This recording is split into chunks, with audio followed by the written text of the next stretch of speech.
demo, the instruction video. If you haven't seen it, you can go back and watch it.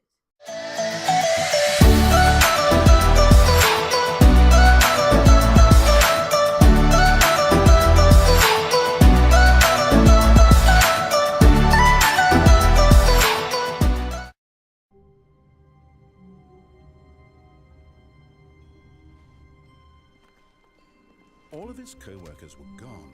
What could it mean? Stanley decided to go to the meeting room. Perhaps he had simply missed a memo. No matter how hard Stanley looked, he couldn't find a trace of his co-workers.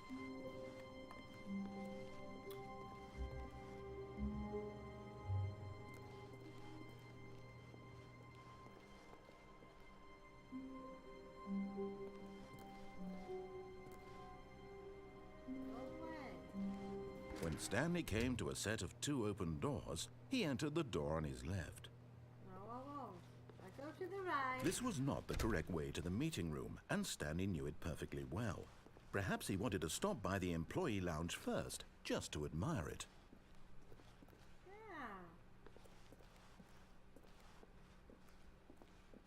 Yeah. Yes, truly a room worth admiring. It had really been worth the detour after all, just to spend a few moments here in this immaculate, beautifully constructed. But eager to get back to business, Stanley took the first open door on his left. I did? Okay, let's do that. And so he detoured through the maintenance section, walked straight ahead to the opposite door, and got back on track. Alright. Okay. Let's back. Oh, look at that. Yet there was not a single person here either. Feeling a wave of disbelief, Stanley decided to go up to his boss's office, hoping he might find an answer there. Okay. The office. Okay, where's that office? Upstairs? Coming to a staircase, Stanley walked upstairs to his boss's office. Let's see. Is this the boss's office?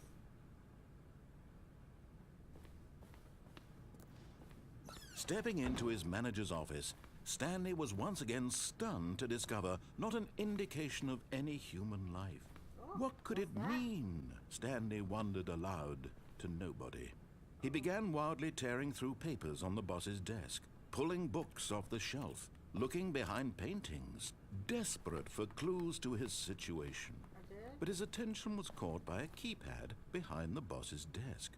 What could its purpose be? In fact, this keypad guarded the terrible secret that lay buried below his feet. And so the boss had assigned it an extra secret PIN number, 2845. But of course, Stanley couldn't possibly have known this. 4, 5. Yet incredibly, by simply pushing random buttons on the keypad, Stanley happened to input the correct code by sheer luck. Amazing. He stepped into the newly opened passageway. I do? What now? What's this?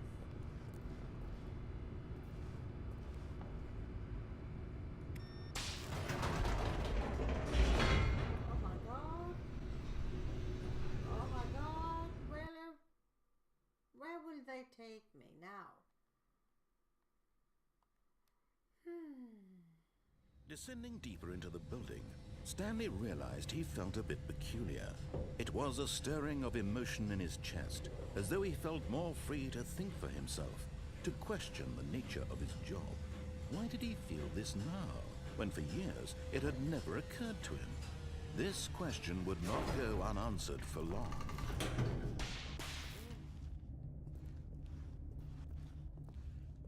Where am I? Stanley walked straight ahead through the large door that read Mind Control Facility. I am.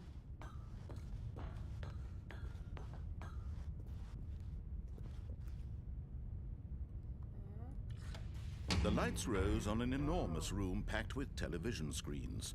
What horrible secret did this place hold? Stanley thought to himself. Did he have the strength to find out?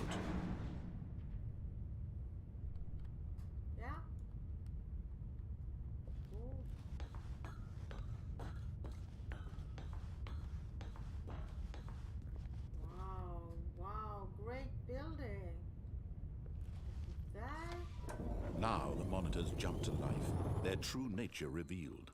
Each bore the number of an employee in the building, Stanley's co-workers. The lives of so many individuals reduced to images on a screen, and Stanley, one of them, eternally monitored in this place where freedom meant nothing.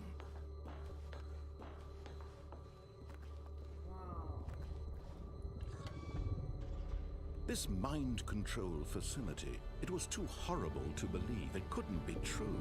Had Stanley really been under someone's control all this time? Was this the only reason he was happy with his boring job? That his emotions had been manipulated to accept it blindly? No, he refused to believe it. He couldn't accept it. His own life in someone else's control? Never! It was unthinkable, wasn't it? Was it even possible? Had he truly spent his entire life utterly blind to the world? But here was the proof, the heart of the operation. Controls labeled with emotions, happy or sad or content, walking, eating, working, all of it monitored and commanded from this very place. And as the cold reality of his past began to sink in, Stanley decided that this machinery would never again exert its terrible power over another human life. For he would dismantle the controls once and for all. Yeah? Mind control status offline. Yeah? Where'd you go? Oh. What's that? Nothing happened. What to do? Okay. Oh, what's that? A door? I cannot open that? No. This is offline. Why is it so dark? What's that? No? Where'd you go? What's this? Number 5. Mind controls idle awaiting input. Oh yeah?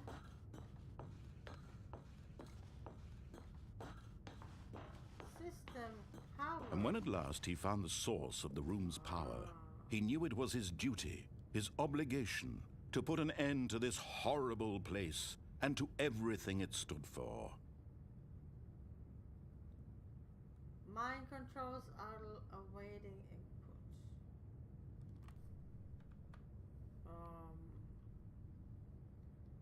Off.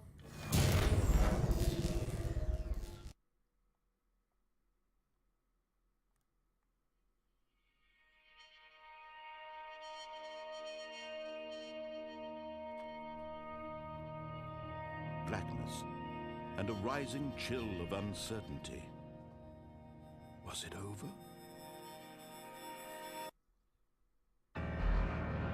Yes! He had won!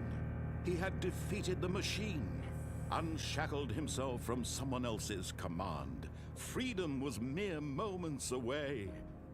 And yet, even as the immense door slowly opened, Stanley reflected on how many puzzles still lay unsolved. Where had his co-workers gone? How had he been freed from the machine's grasp? What other mysteries did this strange building hold?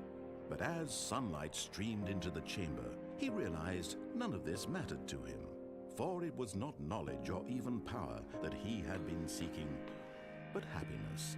Perhaps his goal had not been to understand, but to let go. No longer would anyone tell him where to go, what to do, or how to feel. Whatever life he lives, it will be his. And that was all he needed to know. It was perhaps the only thing worth knowing. Stanley stepped through the open door. Yeah? Stanley felt the cool breeze upon his skin. The feeling of liberation, the immense possibility of the new path before him. This was exactly the way, right now, that things were meant to happen. And Stanley was happy. Stanley was happy. Why is he back here? Is he back here? A soft wind blew outside and perhaps rain started, and if it did, it stopped shortly after. Stanley hoped that he would one day see weather.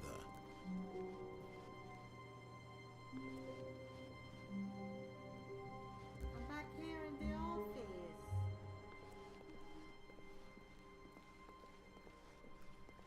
When Stanley came to a set of 2 open doors, he entered the door on his left. Okay. Into the door.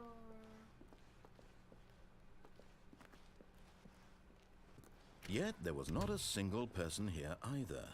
Feeling a wave of disbelief, Stanley decided to go up to his boss's office, hoping he might find an answer there.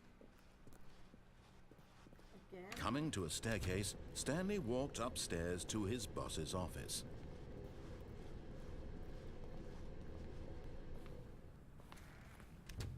What's this door? Ooh.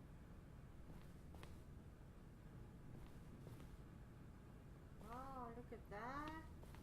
Another. Oh my god, such a horrible painting. Poor Teddy. An elevator. Yeah. See? Where to go here? Am I going down? Yes, I am. I don't know. Music in the elevator.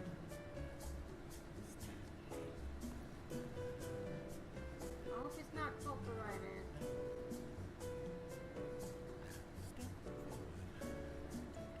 That would give me a problem.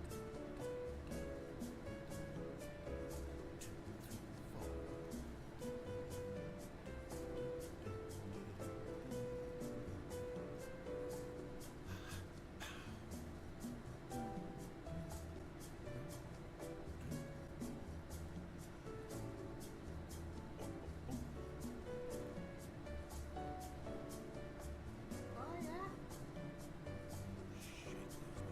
How far will I go? Up the elevator.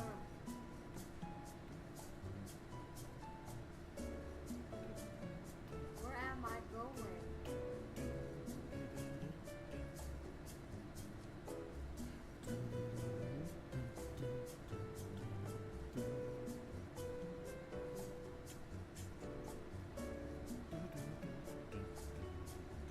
Hello. Stop the elevator. I don't want to be here anymore.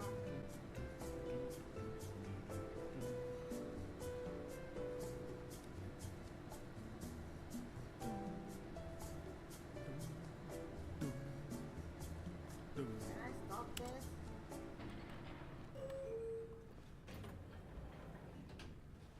I'm back here again. Wrong elevator. Okay. The moment he entered his manager's office, Stanley froze in his tracks. Not a living soul anywhere. Could he really be all alone? This was too much for Stanley to take, too much for any man to take.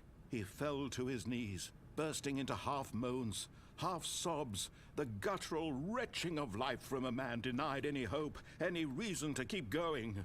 Here on the floor he lay prone, paralyzed by fear for nearly a full hour. But when at last he began to move about and survey the situation, he found a keypad behind the boss's desk. What could it mean? Was it a sign of hope for Stanley's future? Alas, it was not. For although this keypad guarded the terrible secret of Stanley's past, it had been assigned a 4-digit code so devious and so random that no man could ever hope to guess it. 2845. Statistically, nearly impossible to guess, yet incredibly, by simply pushing random buttons on the keypad, Stanley happened to input the correct code by sheer luck. Amazing. He stepped into the newly opened passageway.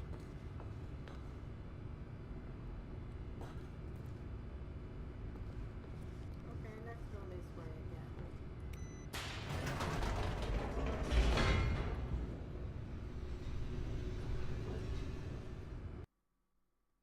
We're heading down again, I guess. Did I do something wrong in the game?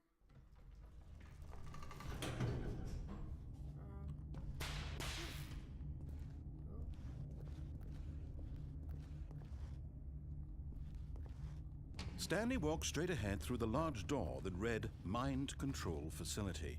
What's this? Escape? Let's escape instead.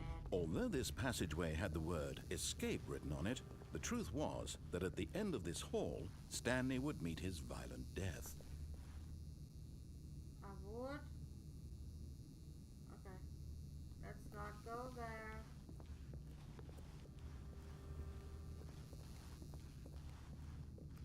But of course, Stanley thought better of it and realized he simply had too much to live for.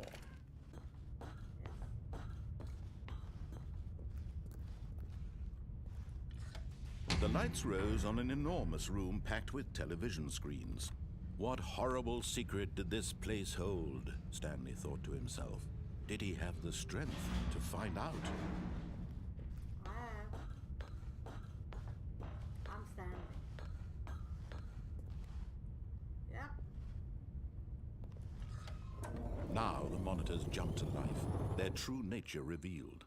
Each bore the number of an employee in the building, Stanley's co-workers. The lives of so many individuals reduced to images on a screen, and Stanley, one of them, eternally monitored in this place where freedom meant nothing.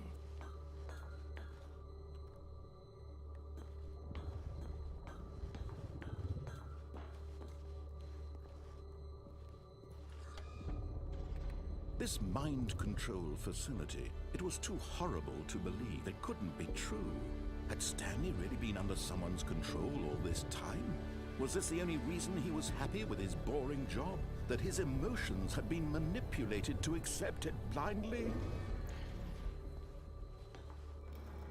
No, he refused to believe it. He couldn't accept it. His own life in someone else's control? Never! It was unthinkable, wasn't it? Was it even possible? Had he truly spent his entire life utterly blind to the world? But here was the proof. The heart of the operation. Controls labeled with emotions. Happy, or sad, or content. Walking, eating, working. All of it monitored and commanded from this very place. And as the cold reality of his past began to sink in, Stanley decided that this machinery would never again exert its terrible power over another human life. For he would dismantle the controls once and for all. There must be something to do here. Maybe this... No? Maybe there's another stair to go. It's locked. Maybe this stair up here. Can I go here? Yes, I can. Let's go this way instead.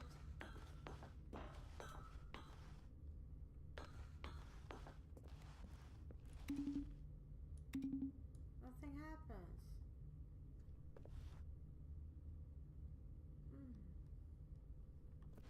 Nothing happened. There must be another direction.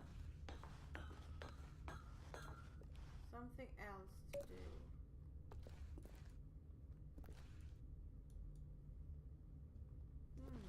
Very strange.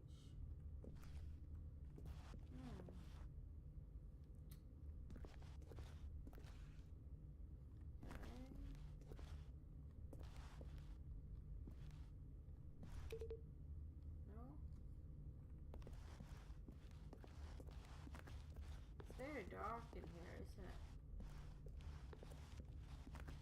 Oh, a red button. Can I press that one? No, I couldn't. Okay. Let's go up here again. Alright.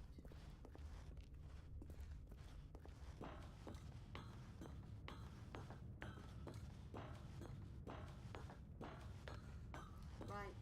And when at last he found the source of the room's power, he knew it was his duty, his obligation, to put an end to this horrible place and to everything it stood for. I put off the last time. Let's put on this one. Oh, Stanley, you didn't just activate the controls, did you? After they kept you enslaved all these years, you go and you try to take control of the machine for yourself? Is that what you wanted? Control? Oh, Stanley, I applaud your effort, I really do. But you need to understand, there's only so much that machine can do. You were supposed to let it go, turn the controls off, and leave. If you want to throw my story off track, you're going to have to do much better than that. I'm afraid you don't have nearly the power you think you do. For example, and I believe you'll find this pertinent, Stanley suddenly realized he had just initiated the network's emergency detonation system. In the event that this machine is activated without proper DNA identification, nuclear detonators are said to explode, eliminating the entire complex. How long until detonation then? Let's say, 2 minutes. Now this is making things a little more fun, isn't it, Stanley? It's your time to shine. You are the star. It's your story now. Shape it to your heart's desires.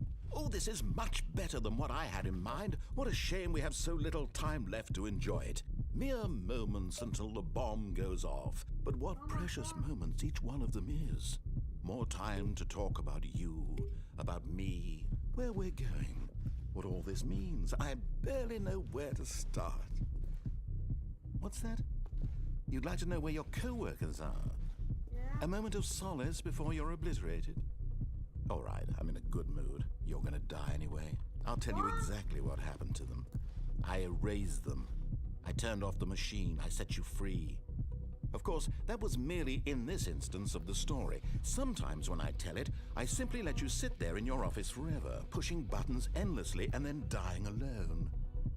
Other times, I let the office sink into the ground, swallowing everyone inside, or I let it burn to a crisp. I have to say this, though, this version of events has been rather amusing. Watching you try to make sense of everything and take back the control wrested away from you, it's quite rich. I almost hate to see it go. But I'm sure whatever I come up with on the next go-around will be even better. My goodness, only 34 seconds left. But I'm enjoying this so much. You know what? To hell with it. I'm going to put some extra time on the clock, why not? These are precious additional seconds, Stanley. Time doesn't grow on trees. Oh dear me, what's the matter, Stanley? Is it that you have no idea where you're going or what you're supposed to be doing right now? Or did you just assume when you saw that timer that something in this room was capable of turning it off? I mean, look at you. Running from button to button, screen to screen, clicking on every little thing in this room. These numbered buttons, no, these colored ones. Or maybe this big red button, or this door. Everything, anything, something here will save me.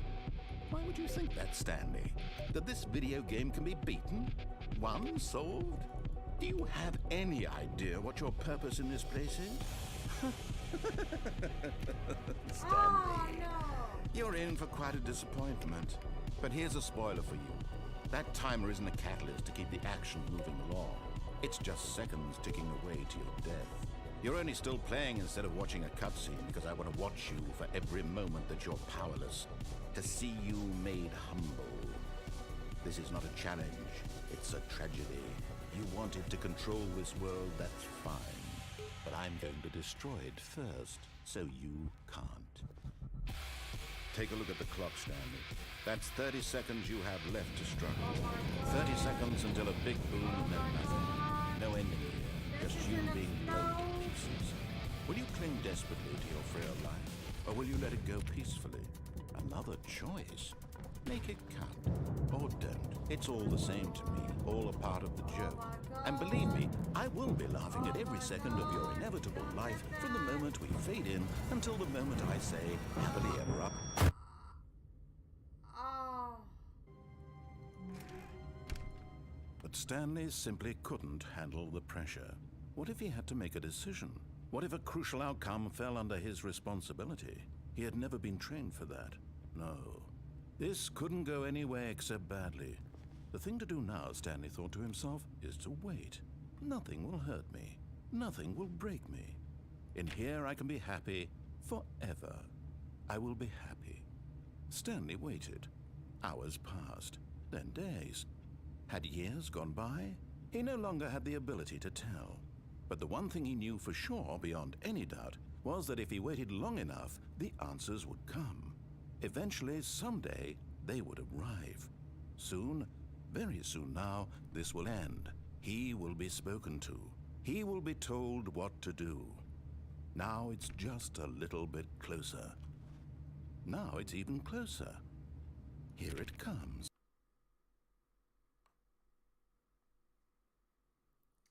Again? We have to do something different. How wonderful. Stanley was alone. Finally. This is great, he thought to himself. This is what I've wanted all along. I got what I wanted.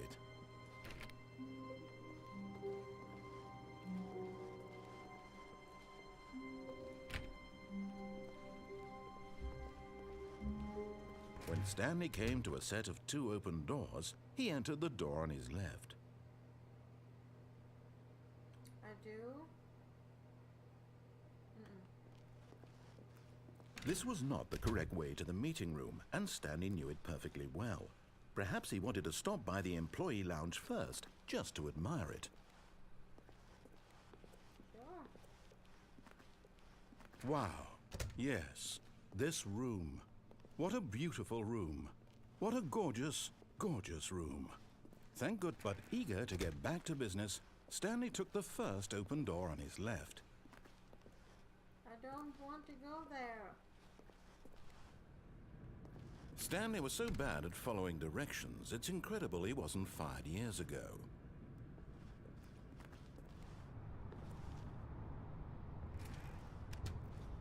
Yep. I don't want to do that. I want to do what I want to do. Oh, do not jump. I won't jump.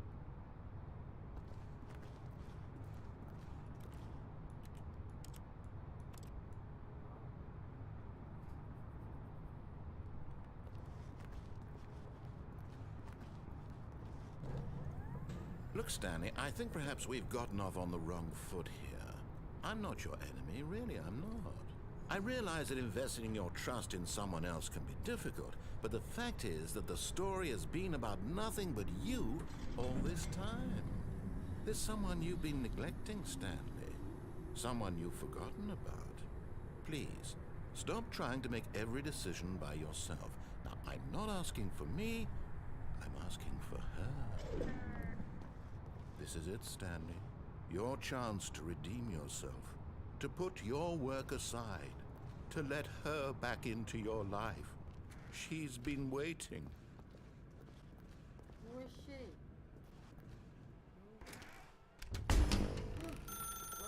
That's her, Stanley. You need to be the... Did I answer that? Oh, Stanley, is that you? Hold on, sweetie. Sorry to keep you waiting. I'm just pulling the bread out of the oven. All right. Okay, there we go. All right, now, I want you to come in and tell me all about your day. Gotcha. Oh, come on. Did you actually think you had a loving wife who'd want to commit their life to you? I'm trying to make a point here, Stanley. I'm trying to get you to see something. Come inside. Let me show you what's really going on here. Oh my god. This is a very sad story about the death of a man named Stanley. Press K. Stanley is quite a boring fellow. He has a job that demands nothing of him, and every button that he pushes is a reminder of the inconsequential nature of his existence. Look at him there, pushing buttons, doing exactly what he's told to do. Now he's pushing a button. Now he's eating lunch. Now he's going home. Now he's coming back to work. One might even feel sorry for him, except that he's chosen this life. But in his mind, in his mind he can go on fantastic adventures. From behind his desk, Stanley dreamed of wild expeditions into the unknown, fantastic discoveries of new lands. It was wonderful, and each day that he returned to work was a reminder that none of it would ever happen to him. And so he began to fantasize about his own job. First, he imagined that one day while at work, he stepped up from his desk to realize that all of his co-workers, his boss, everyone in the building had suddenly vanished off the face of the earth. The thought excited him terribly. So he went further. He imagined that he came to 2 open doors and that he could go through either. At last, choice. It barely even mattered what lay behind each door. The mere thought that his decisions would mean something was almost too wonderful to behold. As he wandered through this fantasy world, he began to fill it with many possible paths and destinations. Down one path lay an enormous round room with monitors and mind controls. And down another was a yellow line that weaved in many directions, and down another was a game with a baby. And he called it the Stanley Parable. It was such a wonderful fantasy, and so in his head he relived it again, and then again, and again, over and over, wishing beyond hope that it would never end, that he might always feel this free. Surely there's an answer down some new path, mustn't there be? Perhaps if he played just one more time. But there is no answer. How could there possibly be? In reality, all he's doing is pushing the same buttons he always has. Nothing has changed. The longer he spends here, the more invested he gets, the more he forgets which life is the real one. And I'm trying to tell him this, that in this world he can never be anything but an observer, that as long as he remains here, he's slowly killing himself. But he won't listen to me. He won't stop. Here, watch this. Stanley, the next time the screen asks you to push a button, do not do it. You see? Can he just not hear me? How can I tell him in a way that he'll understand that every second he remains here, he's electing to kill himself? How can I get him to see what I see? How can I make him look at himself? I suppose I can't, not in the way I want him to. But I don't make the rules. I simply play to my intended purpose, the same as Stanley. We're not so different, I suppose. I'll try once more to convey all this to him. I'm compelled to. I must. Perhaps, well, maybe this time he'll see. Maybe this time. And I tried again, and Stanley pushed a button. And I tried again, and Stanley pushed a button. And I tried.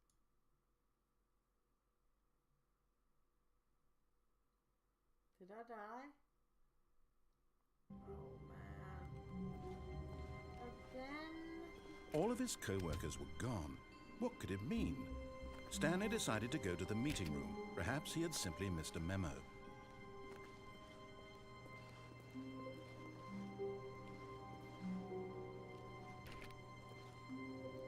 It's locked. Every door is locked.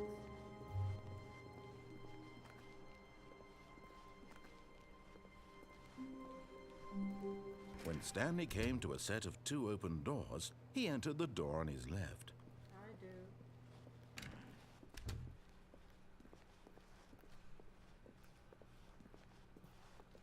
The meeting room, of course. Yet there was not a single person here either. Feeling a wave of disbelief, Stanley decided to go up to his boss's office, hoping he might find an answer there. Yep.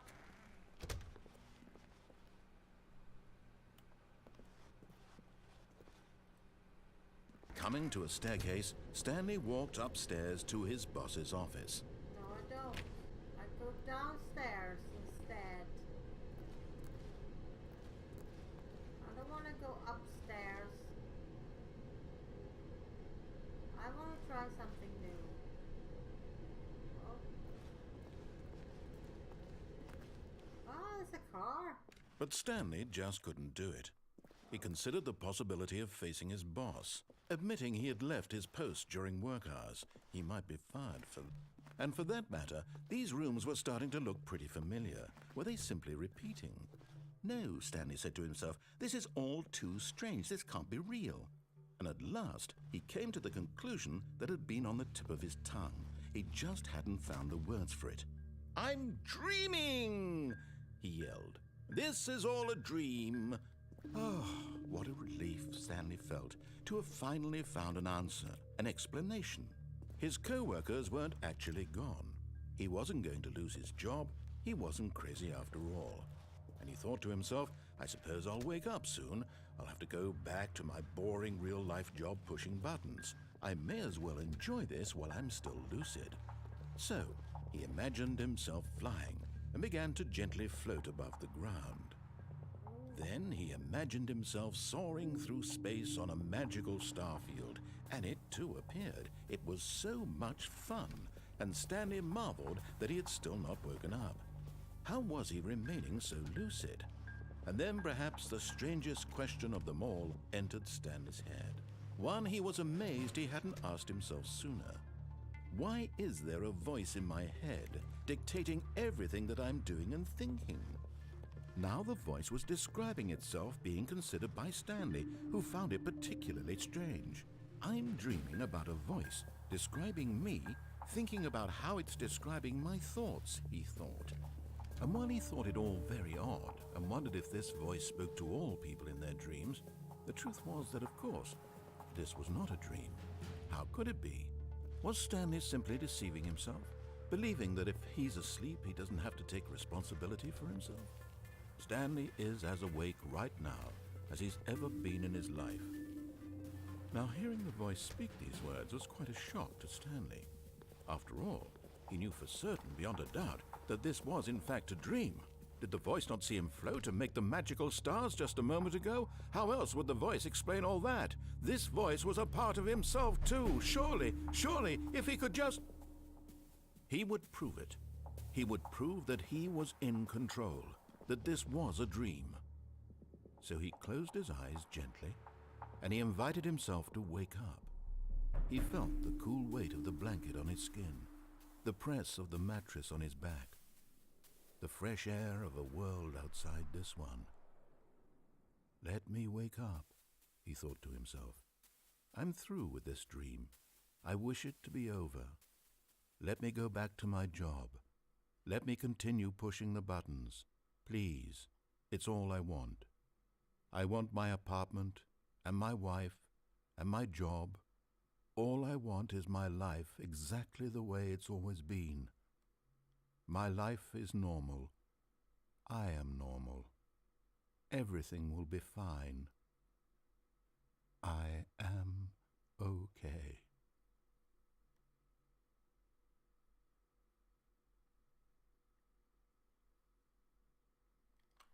Stanley began screaming. Please, someone, wake me up. My name is Stanley. I have a boss. I have an office. I am real. Please, just someone tell me I am real. I must be real. I must be. Can anyone hear my voice? Who am I? Who am I? And everything went black. Poor Stanley.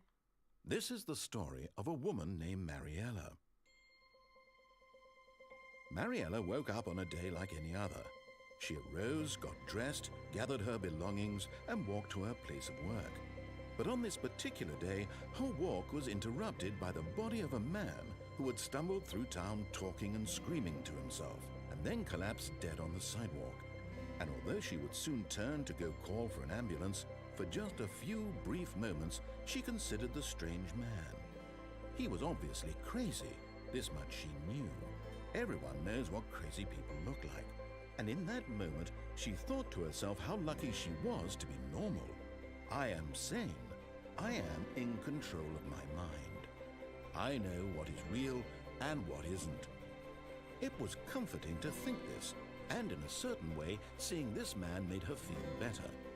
But then she remembered the meeting she had scheduled for that day, the very important people whose impressions of her would affect her career, and by extension, the rest of her life.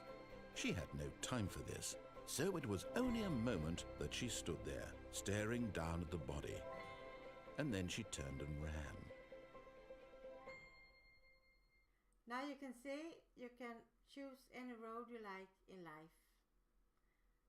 I hope you choose to watch me next time. Thank you for watching. Bye-bye.